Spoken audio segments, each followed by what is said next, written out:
네, 오늘은 아내 곁에 있겠다. 부인의 낙상 사고로 일정을 전면 취소한 더불어민주당 이재명 후보의 글이었죠. 부인 간호를 마치고 12일부터 전국 곳곳의 민생 현장을 방문할 예정입니다. 또 국민의힘 윤석열 후보는 4.19 혁명 기념탑을 참배하고 전국 여성대회도 참석을 하면서 대선 행보를 이어갔습니다.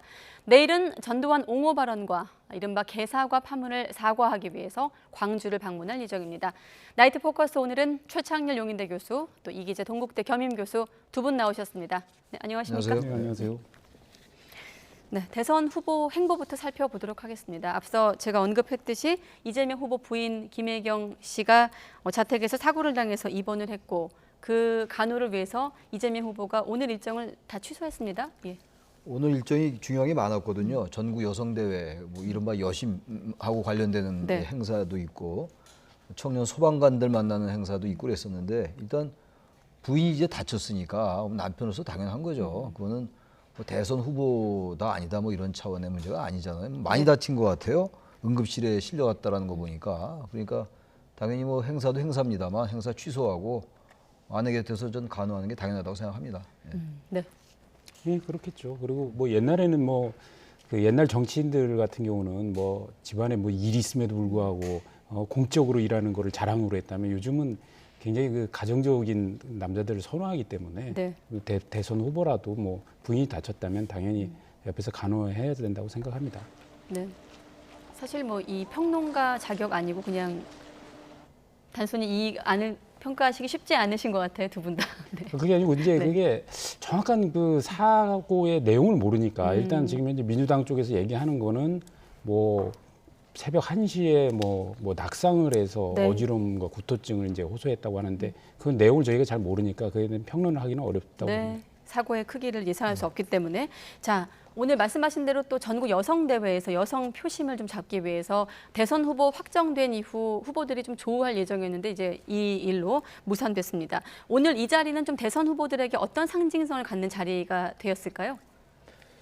그 뭐 다른 여성- 후보들은 참석을 했기 때문에. 예, 지금 네. 이제 대선 후보가 결정이 됐는데 이재명 후보는 아까 말씀하신 이제 그 아내 사고 때문에 예. 참석을 못했고 심상정 후보도 이제 왔고 이제 안철수 후보도 이제 왔어요. 자리에서 만났는데 이 한국 여성단체 협의회가 마련한 자리인데 지금 모든 계층과 모든 세대의 표가 다 중요하겠습니다만 특히 이번에 이제 이른바 MZ 세대라고 얘기 많이 하잖아요. 20대, 30대 그리고 부동층, 중도층이 되게 이제 스윙 보터의 성격을 가지니까 그냥 여성 이 굉장히 중요한 지금 이 하나의 그 대선 승패를 가름하는 관건이거든요. 네. 그러면서 볼 때 오늘 이제 이 여성대회에 다 참석을 했던 거죠. 근데 후보들이 자주 만날 기회가 많지 않을 거예요. 물론 행사가 많으니까 중요한 행사에 다 참석을 하겠지만 각자의 일정이 있기 때문에 그래서 일단 대선이 본격적으로 시동이 걸린 건데 거대 양당의 이제 후보가 결정이 됐기 때문에 그런 의미 있다고 생각합니다. 네. 그렇죠. 뭐 전국 여성대회는 그 모든 후보들이 왜냐하면 여성들이 어쨌든 그 여론을 주도하고 전파하는 역할을 크게 하기 때문에 정치 마케팅 쪽에서는 여성 표심을 겨냥을 안 할 수가 없고 특히 그 사회적으로 여성들의 어떤 그 차별 문제 그리고 어떤 그 유리천정을 깨자 이런 측면에서 계속 그 전국 여성대회에서 캠페인을 해왔기 때문에 각 네. 후보들이 참여해서 거기 속에서 여성의 사회 진출 그리고 저출산 어떤 사회 속에서의 어떤 여성의 그 어떤 출산이나 육아 이런 문제에 대한 자신의 공약을 얘기하는 이제 기회로 그 장을 활용한 것 같습니다. 네. 자, 공교롭게도 지난 국민의힘에서 이제 국민 여론조사를 통해서 이제 홍준표 후보가 여론조사에서는 10%포인트 이상을 이기면서 바꿔 말해 이제 윤석열 후보가 그 표를 잃으면서 민주당도 지금 청년에 좀 공을 들이고 있는 분위기입니다. 이른바 MZ 세대에 좀 집중 공략을 하고 있는 상황이고 오늘 뭐 취소된 일정 중에도 두 가지가 청년이란 단어가 들어가더라고요. 네. 청년이 아까 제가 말씀드린 것처럼 과거처럼 정치적 무관심층이 아닌 거예요. 예.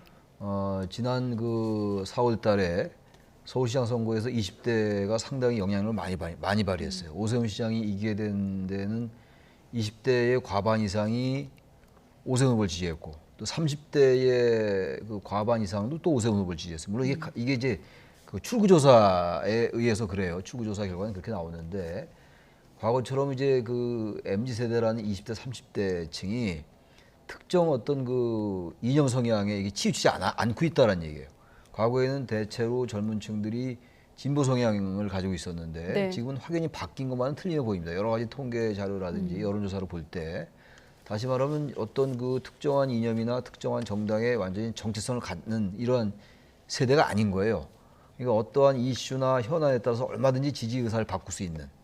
그다음에 20대, 30대가 전 그 세대의 26%쯤 됩니다. 굉장히 높은 거예요. 그러니까 높은 데다가 이 지금 특정한 후보를 결정하지 않았다는 이른바 부동층들이 많아요. 20대, 30대 중에서. 예. 그러니까 당연히 여야가 어느 한쪽으로 완전히 지금 여야의 어느 한쪽으로 20대, 30대가 치우쳐 있지 않은 거예요, 지금.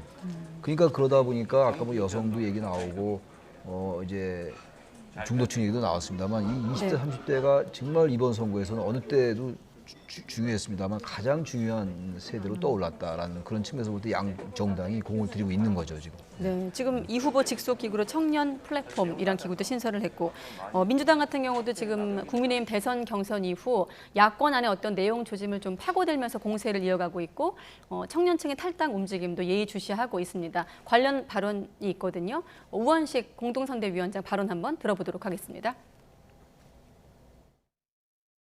홍준표 후보에게 몰려있던 젊은 표심이 윤석열 후보한테 쉽게 가기는 어렵지 않겠나 이렇게 보여지는데 뭐 탈당 이야기도 있고 또 홍준표 후보도 캠프에 합류하지 않고 청년의 꿈 플랫폼을 만들어서 청년들하고 이야기하겠다고 하니까 국민의힘 당내 내용이 쉽게 가라앉을 것 같아 보이지는 않습니다. 예. 그런 과정들을 거치면서 또 지형이 결정이 되겠죠.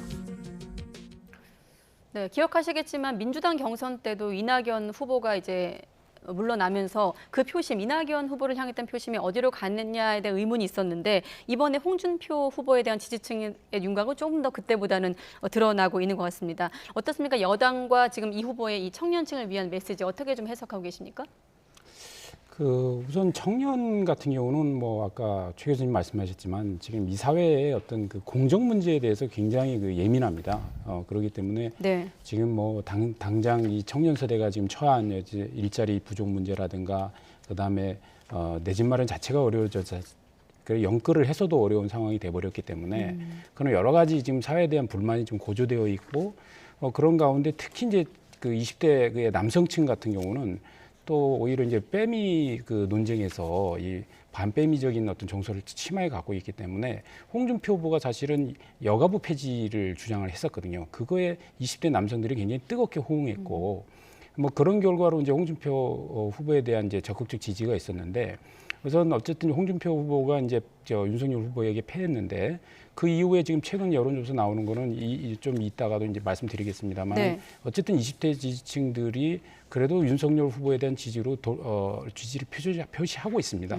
그리고 일부는 이제 탈당 의사를 표현하고 좀 실망감을 표현하고 있는데 네. 전반적으로 그러니까 어떤 후보냐의 문제보다는 결국 이제 정권의 어떤 문제, 그러니까 정권 교체에 대한 바람을 20대도 갖고 있다. 그리고 지금 이제 이번 선거 같은 경우에 특징을 보면 과거의 선거는 이게 지역구도 선거가 굉장히 강했거든요. 근데 네. 지금은 세대 성향, 세대 투표일 가능성이 굉장히 높다. 그런 면에서 60대 이상의 이제 국민의힘의 뭐 윤석열 후보를 강하게 지지하고 있다면 40, 50대가 사실은 좀 이재명 후보를 지지하고 있고 20, 30대가 캐스팅 보트를 질 텐데 20, 30대의 표심을 얻기 위해서 민주당도 이제 청년 플랫폼 같은 아까 그런 조직을 띄우고 있는 건데 이제 그 국민의힘도 윤석열 선대위가 이제 구성되게 되면은 근데 뭐 청년본부라든가 다양한 어떤 청년 조직을 통해서 청년의 표심을 확보할 수 있는 그런 선거 전략으로 뛰어들지 않겠나 이렇게 생각합니다. 네, 이 교수님께서 말씀하셨기 때문에 여론조사 결과로 바로 넘어갈 텐데, 자 후보들의 어떤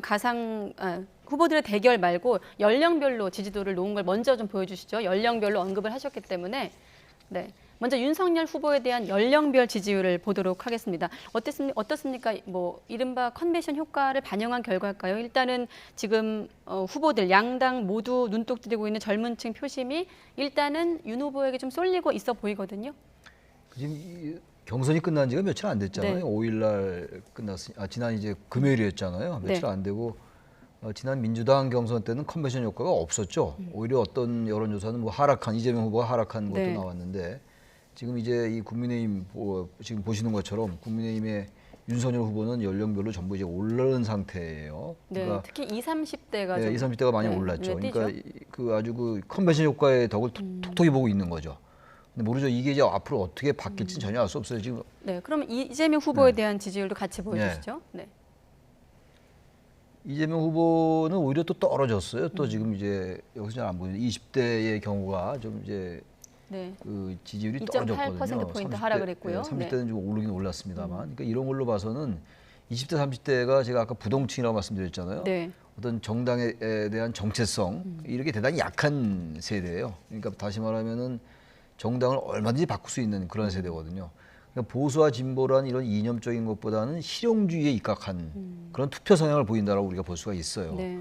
그러니까 지금 어떤 뭐 단기 국면에서 20, 30대가 오르고 내리고 이런 것보다는 전반적으로 청년들 20, 30대에 어떻게 다가가냐의 문제인데 저는 제가 이제 수업할 때 가끔 학생들한테 물어보면은 이 국가나 정부에서 어떠한 혜택을 주는 것도 좋지만 자신들이 나이가 들은 다음에 그게 자신들에게 부담으로 돌아올 것도 많이 걱정하더라고요. 예. 그러니까 여당이나 야당이나 당장 무슨 뭐 기본주택도 좋고 다 좋아요. 청년수당도 좋고 다 좋은데 젊은 세대가 이게 자신들이 중장년이 됐을 때 어떤 부담으로 돌아올지를 생각한다는 걸 명심할 필요가 있어요. 네. 되게 이제 그런 생각을 잘 안 하는 것 같은데 그러니까 여러 가지를 다각도로 생각해야 되고 또 특히 청년들이 생각하는 게 공정성 또 양극화 이런 문제들이거든요. 그런데 좀 초점을 맞춰서 정책을 만들어야 된다고 생각합니다.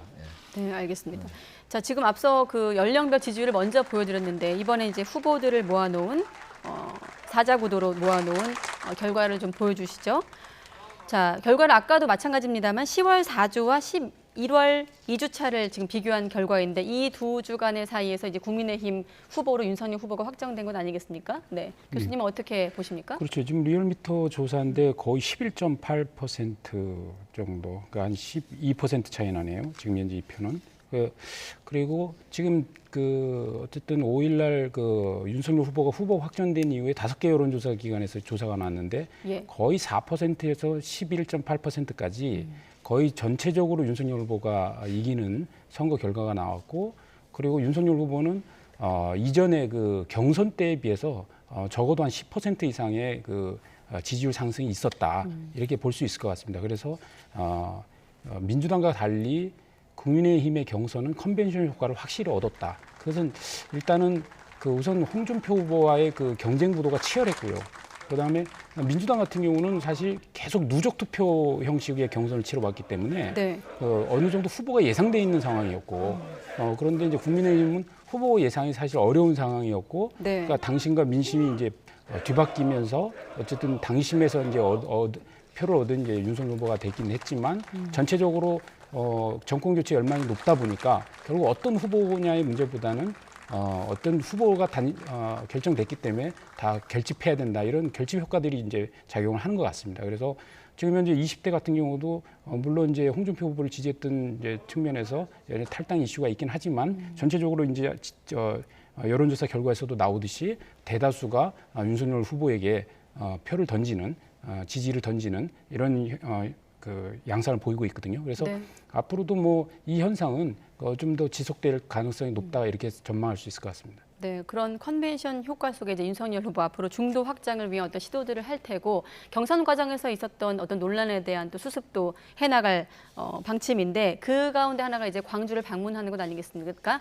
그에 앞서서 4.19 혁명 기념탑을 방문했거든요. 어떻습니까? 이 행보는 어떤 의미를 담은 행보로 좀 해석할 수 있을까요? 4.19야 뭐 우리 역사에서 혁명으로 불리는 유일한 정치 혁명이었는데 4.19 혁명은 민주주의의 혁명의 성지예요. 4.19 묘지 자체가, 국립묘지가 말이죠. 그리고 이제 광주를 방문하는 건데 광주 방문은 지금 지난번에 했던 광주 관련 발언, 전두환 관련 발언 이런 부분들이 굉장히 문제가 되고 논란이 되어 왔단 말이죠. 뭐 광주에서 역시 논란이 더 될 거예요. 특히 사과를 했던 방식이라든지 이런 것들이 더욱더 분노를 부추기는 면이 분명히 있거든요.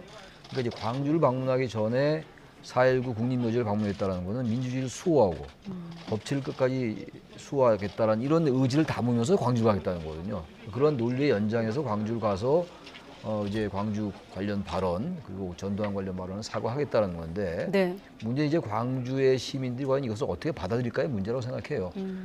윤석열 후보야 뭐 진정성을 가지고 이제 방문을 하겠죠. 근데 가서도 어떤 단서를 달지 말고 사과를 해야 된다. 사과라는 거는 단서를 달지 네, 말고. 말하는 사람의 진정성이 담겨 있어야 되고 그것이 듣는 사람에게 의해서 받아들여져야 되는 거거든요. 네. 자신이 아무리 사과를 하고 진정성을 갖더라도 상대가 그걸 받아들이지 않으면 아무 소용이 없어요. 사과는 원래 그런 거란 말이에요.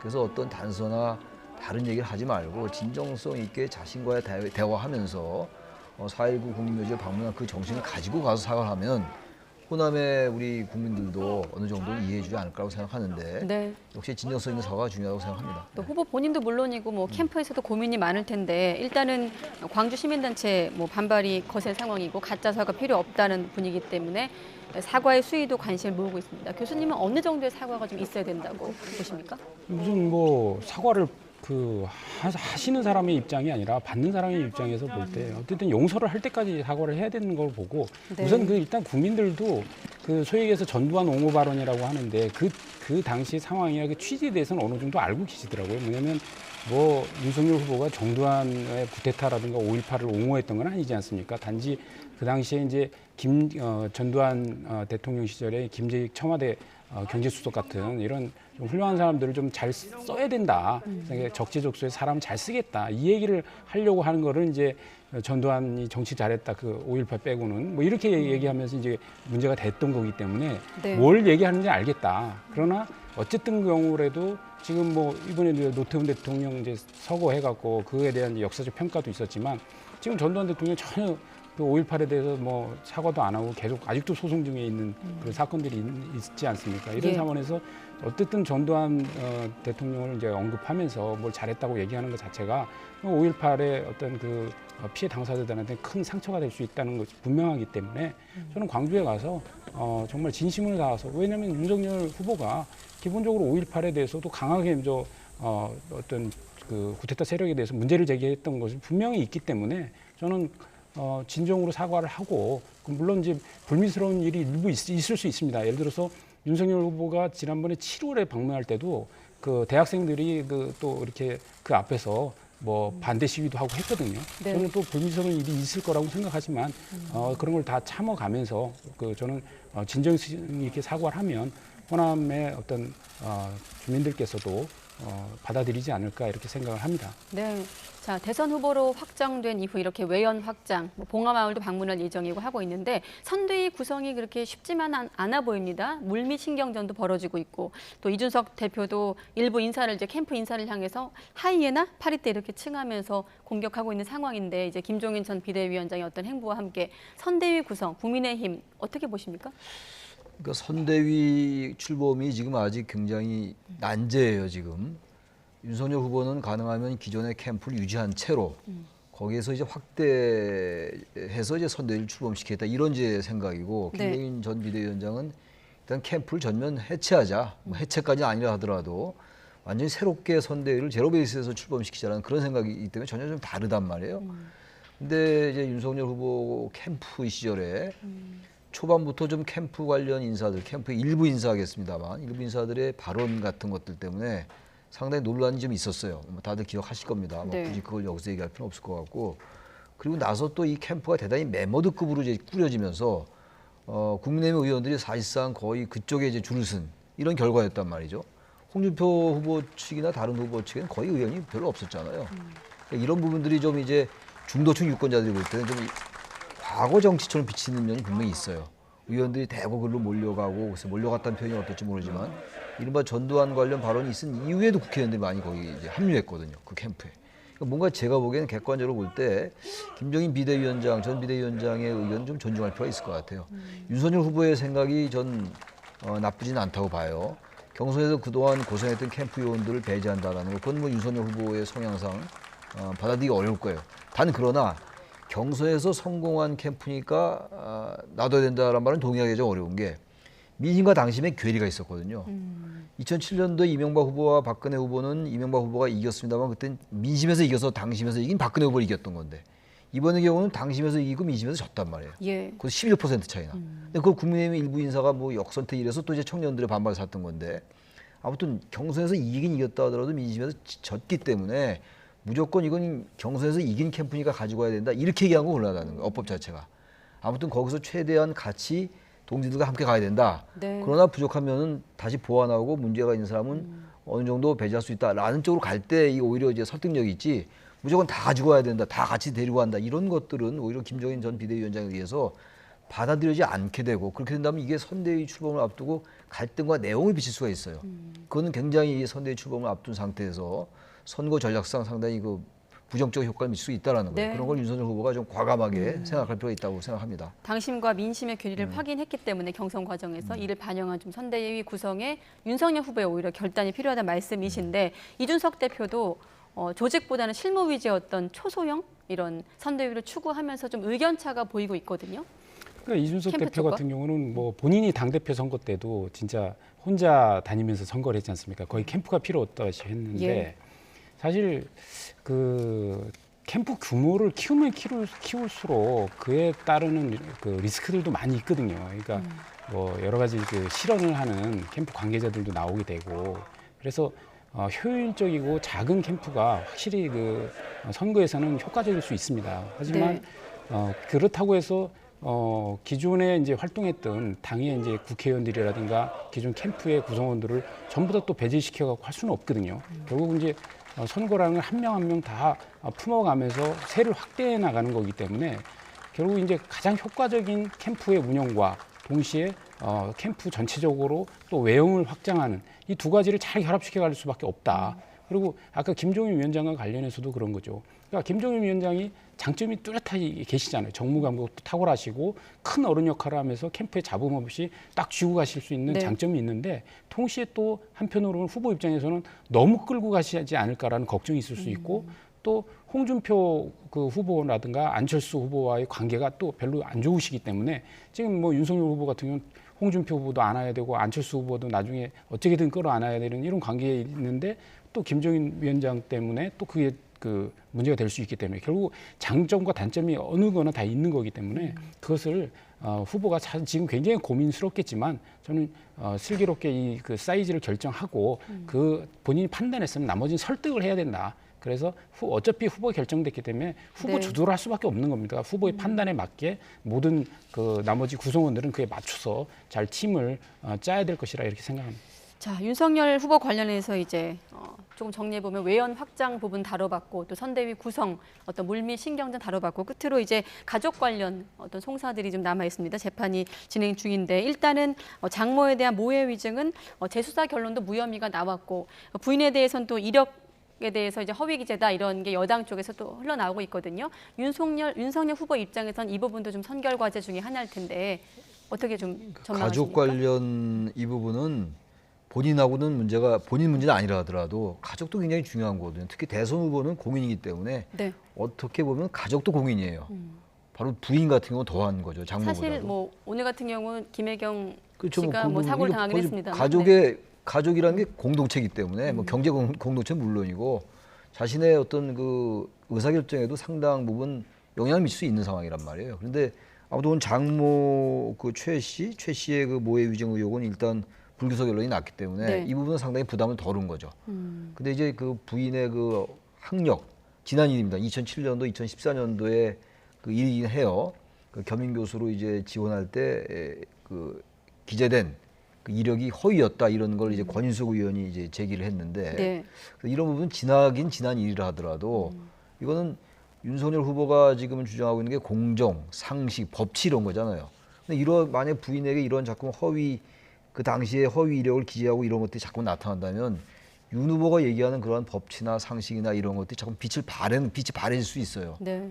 그래서 이거 뭐 권인숙 의원이나 민주당은 이건 법률적으로 문제를 삼아야 된다고 얘기하는데 법률적인 차원의 문제는 별도로 하더라도 유권자들의 인식이라는 거는 이 투표 행위라는 것은 인식에서 나오는 거잖아요. 네. 꼭 법률적으로 옳고 그른 걸 가릴 때만 나오는 건 아니에요.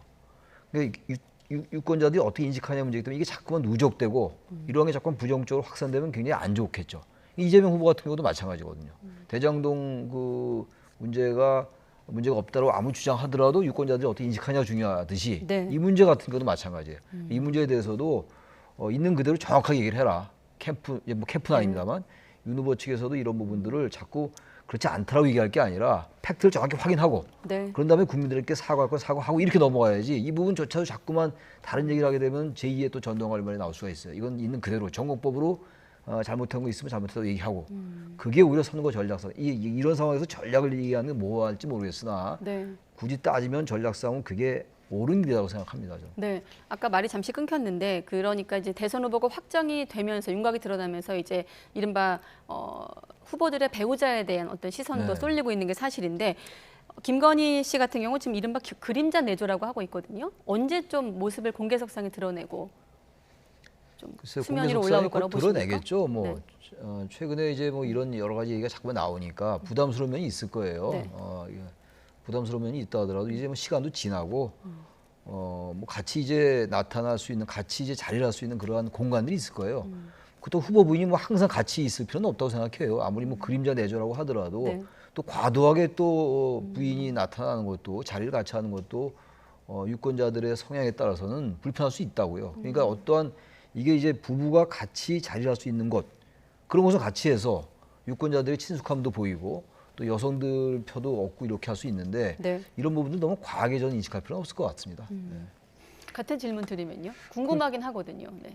우선은 이제 배우자들의 이제 선거에서 역할은 그 상황에 따라서 그 역할이 클 수도 있고 작을 수도 있거든요. 네. 예를 들면 뭐 박원순 서울시장 같은 경우 그때 배우자는 서울시장 선거 때 거의 나타나지는 않았거든요. 그러니까 꼭 그 나와서 뭐 후보만큼 뛰어야 된다 이런 거는 없다고 보고 그럼에도 불구하고 지금 이제 김건희 이제 그 윤석열 후보의 이제 배우자 같은 경우는 워낙 여러 가지 의혹이 있기 때문에 저는 이제 나오면 그 기자들의 어떤 질문 이런 것에 대한 답변을 충분히 해야 될 것 같다 이런 생각이 들어요. 그러니까 아까 그 우리 앵커께서 이제 질문하셨던 네. 어떤 허위 학력 이런 문제도 같은 경우도 물론 2007년에 이제 수원여대라든가 2014년 국민대 겸임교수 할 때에 무슨 뭐 미술 강사를 뭐 미술 교사라고 썼다 뭐 이런 등등의 이제 사실 그게 큰 지나치게 뭐 이게 큰 뭐 의혹을 부풀릴 만한 사항은 아닙니다. 그럼에도 불구하고 어쨌든 간에 허위 기재를 했으면 이게 실수였는지 뭐였는지에 대해서 기자들은 물을 거거든요. 그럼 그에 대해서 이제 답을 해야 된다는 거죠. 지금까지는 뭐 윤석열 후보 같은 경우 뭐 그냥 아내의 일이고 나의 문제는 아니다 이렇게 얘기를 했고 결혼 전의 일이다 뭐 이렇게도 얘기했지만 이제는 당사자가 이제 어떤 국민 앞에 나오기 때문에 그 의혹들에 대해서 잘 준비해서 말을 해야 된다. 그래서 도이치모터스 주가 조작 사건이든 뭐든 그 부인이 직접적으로 연결돼서 의혹을 제기하고 있는 사안에 대해서는 나와서 언론에 대고 얘기를 해야 된다. 그래야 그 이후에 뭐 어떤 국민적인 어떤 활동을 할 것이냐 말 것이냐도 나오는 것이지. 네. 지금 뭐 나와서 뭐 단발머리로 어디 뭐 봉사 현장에 간다고 해서 이게 해결될 문제는 아니기 때문에 저는 그동안의 의혹을 잘 준비해서 나와야 되고 그것이 준비됐느냐가 지금 등판 시점이다 이렇게 판단합니다. 네, 알겠습니다. 자, 이재명 후보가 추가 재난지원금 카드를 꺼내든 가운데 물론 이름이 좀 바뀌었습니다만 윤석열 후보 역시 50조 원 맞춤 지원으로 맞서면서 여야가 본격적인 예산 전쟁에 들어갔습니다. 관련 영상 보도록 하겠습니다. 내년 1월 내년 그 회계년도가 시작되면 빨리 국민들에게 지급이 되어서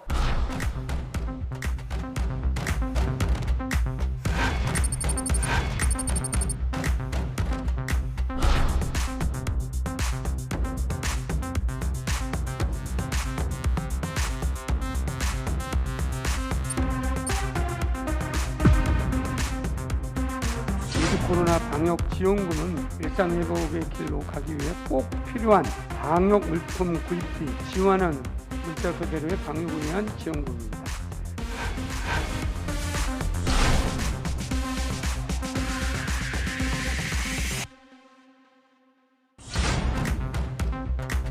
우리가 집권하게 되면 그에 맞추어서 새로 출범하는 정부에서 예산 편성을 갖고 있으니 지출의 구조 조정을 통해서 필요한 만큼의 재원을 조달하면서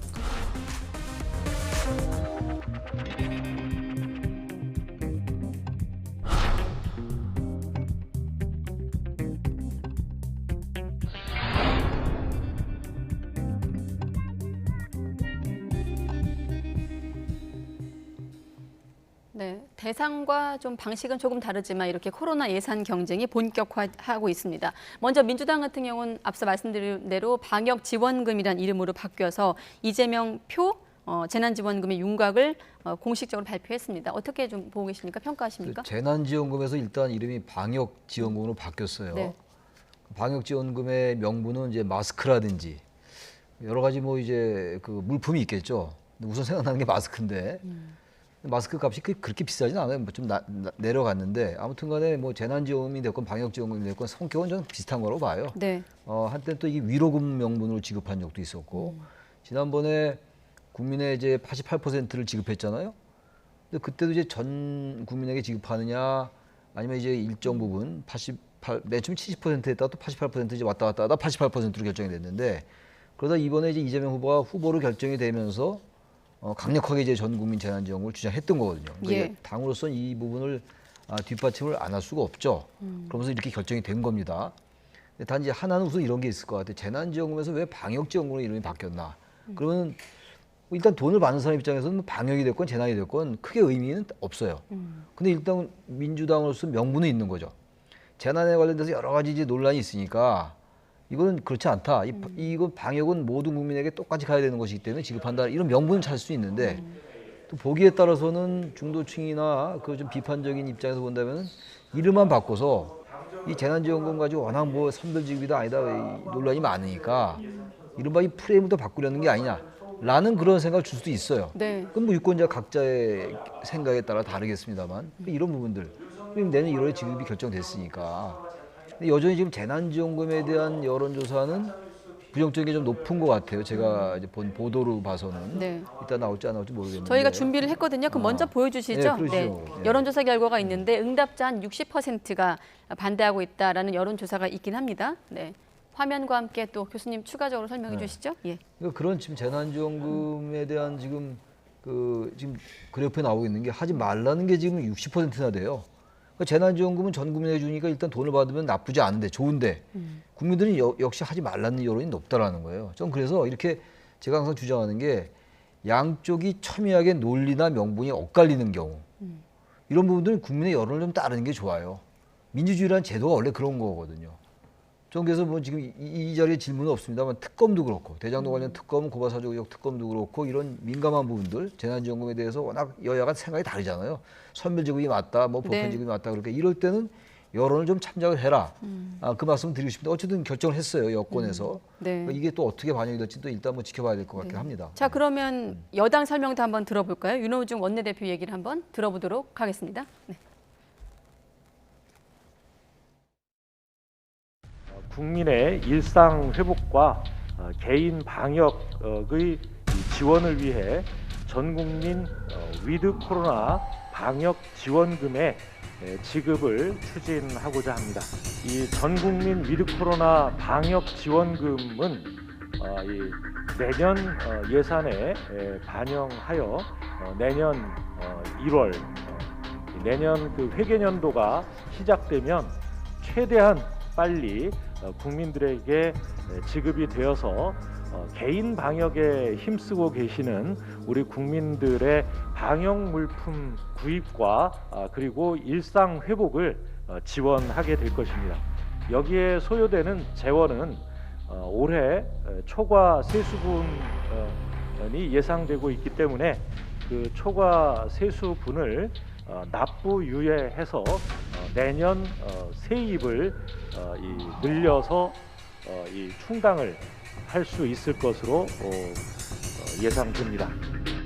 그러니까 1월 지금 목표로 하고 있는데 지금 보면 나오는 얘기가 20에서 한 25만 원 정도거든요. 이 후보가 애초에 제시했던 것보다 좀 조정이 된 걸까요? 이재명 후보가 한 30만 원 정도 얘기를 했었잖아요. 네. 그러면서 약간 조정은 되는 건데 저는 최근에 이제 정치권의 이 논란을 보면서 좀 약간 좀 정치에 대해서 좀 문제를 좀 제기하고 싶어요. 네. 뭐냐면 사실 일주일 전에 이재명 후보가 재난지원금을 다시 얘기하기 전에는 이 내용이 없었지 않습니까? 기본적으로 지금 국회는 내년도 예산에 대해서 심사를 하고 있어요. 그러면 604조 5천억에 대해서 국회에 어떤 예산안이 와 있기 때문에 국회가 그 예산 국회를 하고 있는 건데 지금 느닷없이 지금 이재명 후보가 재난지원금을 얘기해서 지금 이걸 갖고 하고 있고 결국 이제 오늘 윤호중 원내대표가 대책이라고 내놓은 게 결국 세수 유예 아닙니까? 이게 뭐냐면 기본적으로 세금이 지금 이제 한 10조 정도 추경을 이제 추가 세수로 이제 추가 세수를 이제 거치고 있는데 이거를 세금을 안 걷고 제대로 안 걷고 내년에 걷겠다는 거거든요. 그러니까 우리가 보통 이제 국민들이 어려울 때 세금을 좀 유예하는 형식으로 이제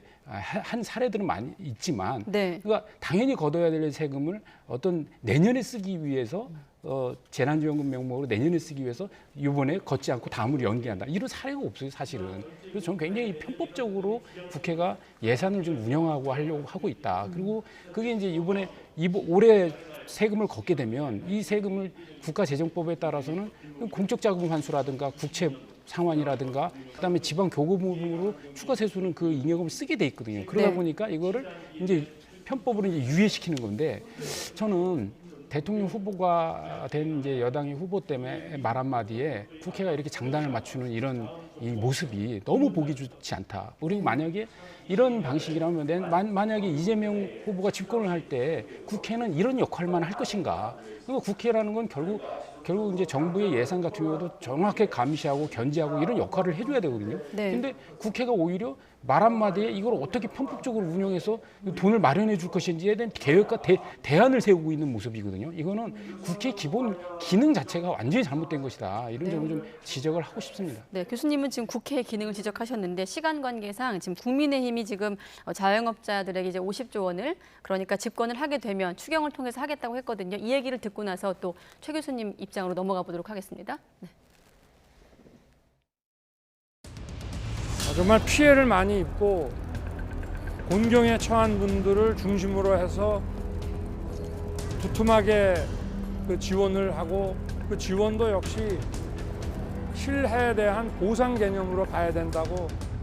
금년 예산에 그것을 반영할 수 있는데 최우선적으로 반영을 하고, 어차피 다 반영이 안 될 것으로 보입니다. 우리가 예산 편성을 갖고 있지 않기 때문에. 그래서 남는 부분들에 대해서는 다시 우리가 집권하게 되면 그에 맞추어서 새로 출범하는 정부에서 예산 편성을 갖고 있으니 지출의 구조 조정을 통해서 필요한 만큼의 재원을 조달하면서 그와 동시에 충분한 손실 보상이 이루어지도록 하는데.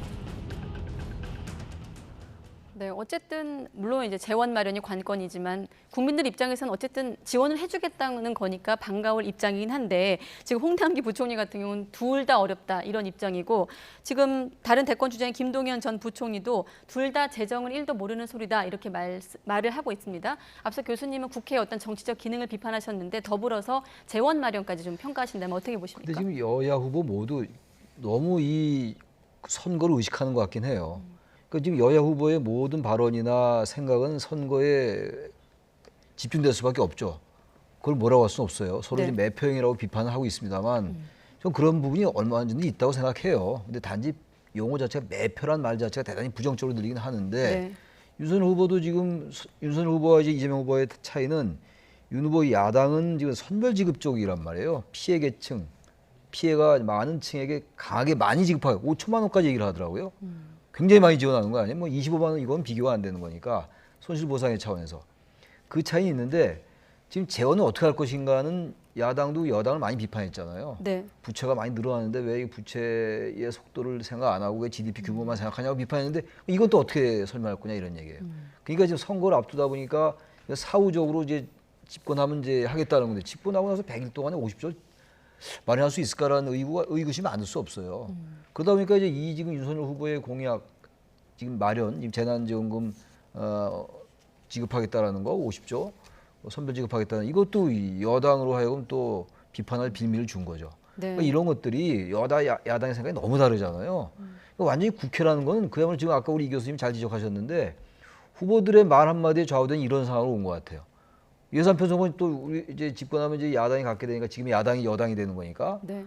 그것도 우리가 하겠다 이런 건데 그럼 국회는 도대체 합의하고 절충하는 국회의 기능은 뭐냐 이런 얘기예요 도대체. 아주 원론적인 지적이긴 합니다만 네. 그런 것들 좀 감안하면서 이제 후보들이 얘기를 해야 되는데 일단 대선 승리라는 그 커다란 목표 때문에 그런 게 너무 지금 배제되고 너무 이제 그 사상되는 측면이 있어서 이런 거 시간이 더 있으면 더 말씀 많이 드리겠는데 지적하지 않을 수가 없습니다. 네, 그럼 짧게 한 가지만 이 교수님께 여쭤보면 어떻습니까? 그 사실 이재명 후보가 처음 꺼냈을 때 당정 갈등이 좀 있었는데 지금 상황이라면 지금 양당 모두 완강하거든요. 그러면 여야정 좀 삼각 충돌까지 예상할 수 있을까요? 어떻게 전개될 거라고 보십니까? 그 지금 이제 어쨌든 지금 후보로 결정됐기 때문에 그 뭐 여당 내부 그리고 청와대에서는 어쨌든 맞춰주려고 하는 것 같아요. 그러니까 어제 이재명 후보가 본인의 이제 공약 그러니까 본인의 주장이 이재명 합니다 아닙니까? 그러니까 이거 이제 본인이 꺼낸 상황에 대해서 어쨌든 당청이 뒷받침을 해주는 방향으로 저는 이제 어쨌든 맞춰주고 있다 이렇게 좀 보고 있고 네. 그다음에 이제 국민의힘의 이제 윤석열 후보의 50조 관련해서도 저는 이제 그런 얘기를 드리고 싶은데 그러니까 손실보상 같이 어려운 사람들이 두텁게 지원하자 이거는 전 국민 상당히 많은 국민들이 전 동의할 거라고 봅니다. 그런데 그걸 딱 50조로 이렇게 확정할 필요는 없다 이런 생각이 좀 들고 특히 이제 경선 과정에서의 공약이었거든요. 그러면 네. 이제 본선에서 이제 당과 함께 이제 새로 공약을 세팅해야 되는 거니까 그다음에 공약으로 끝나는 게 아니라 나중에 공약해서 당선되면 그다음에 또 인수위 과정에서 그걸 또 다시 한번 정리하는 겁니다. 그런 차원에서 본인이 경선 과정에서 얘기했다고 꼭 고집할 일이 아니라 좀 이제 당 차원에서 다시 공약을 재정비해서 뭐 숫자적으로 좀 약간 좀 너무 과한 것은 뭐 다른 차원에서 조정하고 이러면서 저는 여러 가지 좀 정리할 필요가 있다. 무조건 얘기했기 때문에 밀고 가야 된다. 이런 것이 오히려 잘못된 정책으로 나라를 어려움에 빠뜨릴 수 있다. 예를 들면은 뭐 문재인 대통령이 과거 이제 그 선거 과정에서 그 뭐 최저임금 그 임기 내에 1만 원 공약했지 않습니까? 그 1만 원 맞추려고 최저임금 급격하게 인상시키는 바람에 오히려 뭐 그 일자리가 막 없어지고 이런 사례를 우리가 생생하게 경험하고 있기 때문에 네. 그냥 그 국민들 마음에 맞는 그 어떤 공약으로 세웠다고 해서 그걸 끝까지 밀고 갈 일이 아니라 계속적으로 미세 조정하면서 국민에게 그 조정한 이유를 납득할 수 있게 설명만 한다면 그 취지 설명만 하면 저는 될 것이다. 그래서 이런 부분들을 좀 네. 예산도 좀 감안해서 이렇게 좀 잘 조정했으면 좋겠다는 생각입니다. 네, 물론 말씀하신 대로 다듬어야 될 부분들은 좀 여럿 보입니다만 그래도 정책 대결로 좀 본격적으로 넘어가는 것은 반길만 하지 않나 이런 생각이 들었습니다. 네, 오늘 두 분과 함께했습니다. 오늘 고맙습니다. 네. 네, 고맙습니다.